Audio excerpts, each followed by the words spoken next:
Okay, now let's talk about getting your videos to YouTube. I have my Yeti right here on my mic stand with my P filter. And I'm using Camtasia Screen Recorder to record all of this. Later in another presentation, I'm going to show you how that all works. Okay, so let's look around YouTube a little bit. I'm not going to dive real heavy into exactly how to use YouTube because YouTube constantly is changing this and it's kind of aggravating, but you know what? A lot of these different things are aggravating, and I can remember some of the training I watched in the beginning that said you're going to run into technical issues, whether it's computers crashing, things not working right. So just be prepared for that and know that that is part of this. Sad to say, but true. But if you go with the mindset that occasionally you're going to run into trouble, it's just the way that it is, you're going to be better off in the long run. So starting off, what I want to show you is some of the key things. On this YouTube channel here, my main YouTube channel for my Helicopter Online Ground School, right now I have 502,000 views.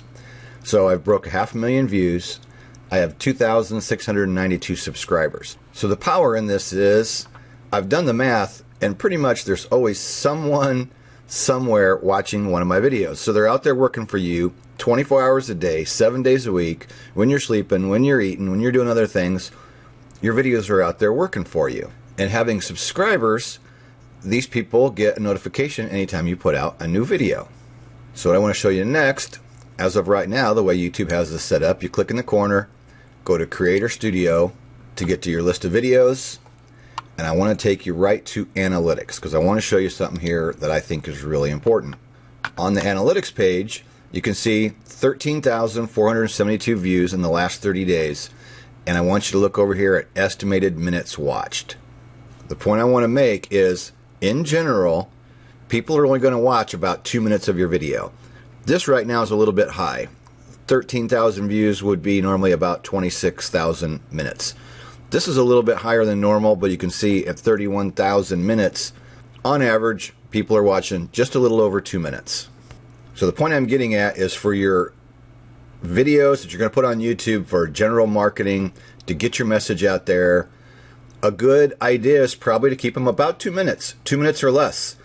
Doesn't mean you can't go longer, doesn't mean it can't be shorter, but we know in this world today, people's attention spans are not very long. So when you're producing your videos, my opinion is a good general rule of thumb is 2 minutes or less. I try to have the videos, the shorter videos, just marketing videos, at like 158, 159. So if somebody glances at the time when they start watching your video, they go, okay, I'll go ahead and watch the video. I know when I watch other people's videos, I do the same thing. If I see it's 4, 5, 6 minutes long, 7 minutes long, I'm not going to watch it. I don't want to sit there and take 7 minutes out of my day. I want the short, to the point, what their video is about, and I want to be done in less than 2 minutes and move on. Next thing I want to show you, below the views and minutes watched, is your engagement. You can see how many people have liked, how many people have disliked. That's pretty normal. I got about 78 likes and 2 dislikes.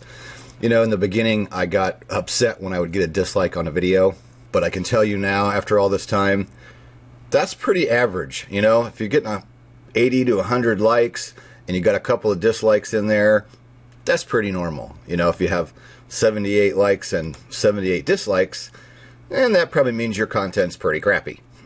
And the next thing I want to show you is it lists your top 10 videos that are being watched, which this is very helpful with time. As time goes by, you can tell which videos they're watching, which ones they're not.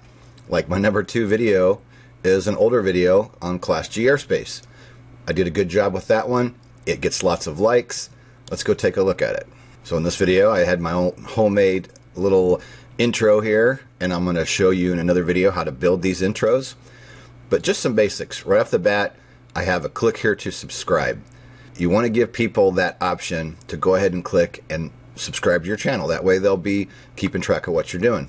This video, since February 2014, has 13,000 views, 72 likes, 1 dislike. That's pretty good. And this video is kind of busy. There's a lot going on here, but you want to have a call to action. You know, I always have my website address on there. This one might be a little bit too busy. I'm trying to make them not quite so busy, but just giving you the point that, you know, check out our online ground school by clicking the link in the description box below. So right down here below the video, I have several links where they can go to my author page for my book, take the 24-hour test drive for our ground school, and then there's also another link for membership information and our website link. So you always need to have some kind of a call to action with your videos. I scrolled a little bit farther ahead in the video. Here's where they can click on this link to take them right to the page for my test drive, to go in and look at my ground school, which I'm going to go more into the test drive when I get talking about membership site. This is a very important piece of the puzzle, is people have a chance to go in and look at my training for free for 24 hours, and then if they're interested, they can pursue it. If not, they do nothing, and we part as friends. Now, the cool thing is I can tell you people come back a month later, 2 months later.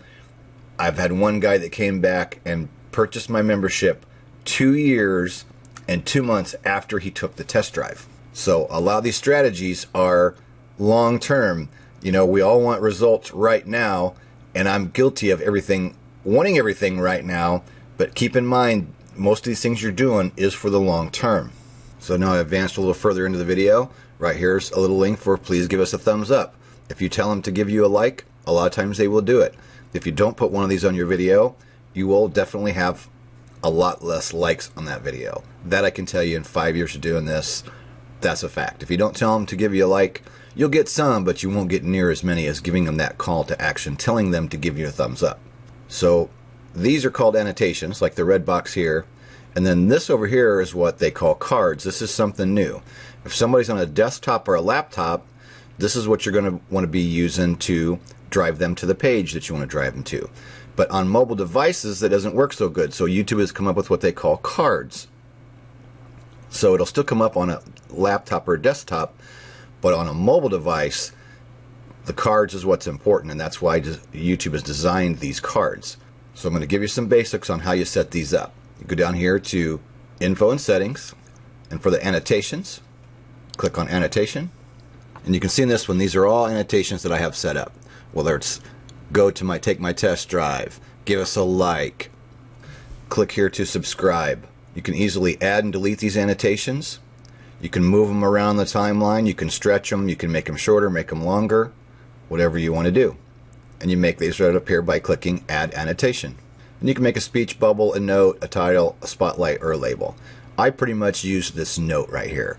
And once you put the annotation on there, you can change the color, change the size, and you're going to want to experiment that depending on what your video looks like, on what sizes you want, what colors you want to use. I mainly use red with white letters. And I do that because one of the YouTube gurus I watch, that's what he does, so that's what I do. Now the cards, you click up here on cards, and this is pretty cool because you can add different things. Take them to your associated website, fundraising, merchandise, video or playlist, send them to another channel, and you simply click on the one you want to use. Like for example, I'll click video playlist to send them to another video. I click create. My other videos pop up in here. We'll just pick one randomly, create card, and it puts that card right here. You can put it anywhere along the timeline that you like. I've been putting the cards right towards the beginning. So now I want to take you back to the video and show you how the cards work.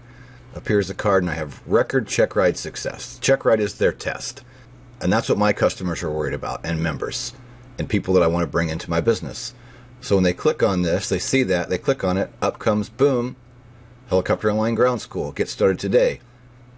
If they click right on that, boom, it takes them right to a page where this is actually my home page, where I have a short video, and then here's the big Get Instant Access button, where when they click that, it takes them to my membership site and gives them an information video and an opportunity to join my membership.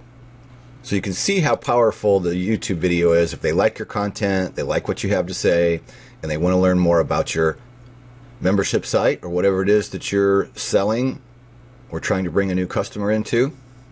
So that's the beauty. The beauty of these videos, they're out there working for you 24 hours a day, 7 days a week. It gives you a chance to bring people into your business, whether you're trying to sell them something, giving them a download, getting them to sign up to your email list, whatever it is you're working on and what you're trying to do. Okay, so now let's go to how you upload a video.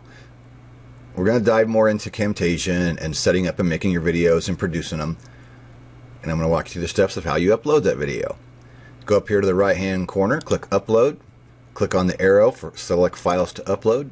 My Camtasia file is underneath documents. So I go to Camtasia Studio and find the video that I want to upload. So I'm just going to pick a random one here, click on the video file, click open, and the video starts to upload. Now you can make a choice whether you want the video to be public. The video can be unlisted, meaning you can send it out. The general public can't see it, but people you send the link to can view it. Private, so only you can see it, and you can also schedule it to come out at a certain time, which is really cool if you want to shoot a series of videos and have one released every other day, one a week, whatever the case may be. The scheduling videos is pretty handy. And I'm going to click private just so while I'm talking, in case this thing uploads, nobody can see it. It's already been uploaded once. So you can see here in the title I have Products June 2015. So you want to think about when you put your title in there, of course these are keywords that are searchable. So I'd probably want to make it a little more, put a little more information in there like Products June 2015 Helicopter Online Ground School. Then what I do is I take whatever my title is, I put it down in the description box, and then I put it in again, which is going to be actually at the bottom of the page, because I'm going to transcribe this video and put the information in between these two lines here. And what I want to tell you is don't bother uploading a video to YouTube if you're not going to put anything in the description box. YouTube and the search engines do not pick up the video. They pick up what is in your description box and your title. So what I do, if it's a very short video, I may just go ahead and transcribe it myself. Once the video is uploaded, I actually watch the video and type word for word what I say in the video in the description box. Longer ones, I send off to a lady who does transcriptions for me. She does them for $1 a minute, and I can tell you it is some of the best money I've spent is sending my videos off and having her transcribe these videos, just because it's very simple to do. She gets them back to me right away, and you really need that text from the video. The things that you say need to be in the description box to help. So I'm going back to Video Manager, and we'll just pick a random one here. Click Edit. When it comes up, it's going to show you 3 different images you can pick for the thumbnail for your video. This has a helicopter in it, so I picked that one.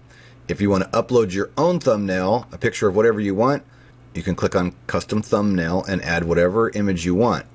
But make sure it's relative. Don't put up a picture of something just to draw somebody in and then the picture doesn't match what you're talking about. Again, then you're just upsetting your viewers.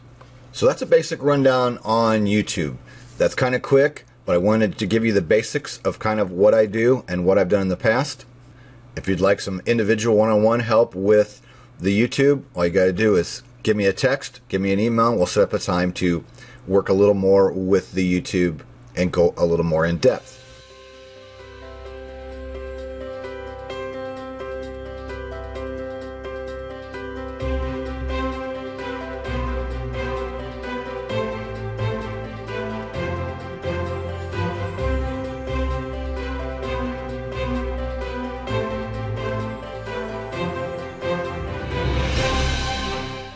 Hovering flight, also called tail rotor drift. It's one of the 3 T's that everybody screws up: effective translational lift, transverse flow effect, and translate.